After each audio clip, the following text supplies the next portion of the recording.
Now we're just going to install the PVC head.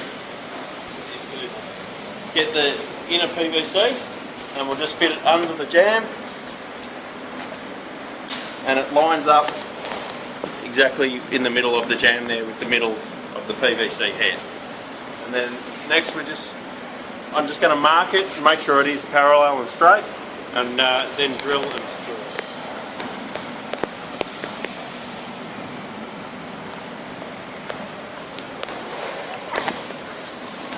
Okay.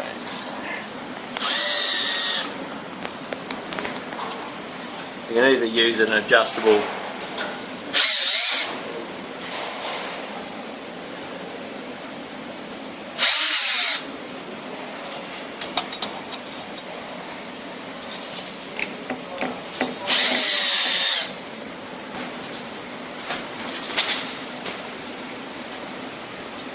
so I'm just going to put some screws where I've drilled, which is in the centre of the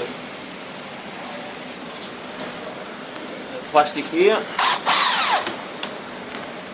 and they're just to hold the plastic until we get the outer head channels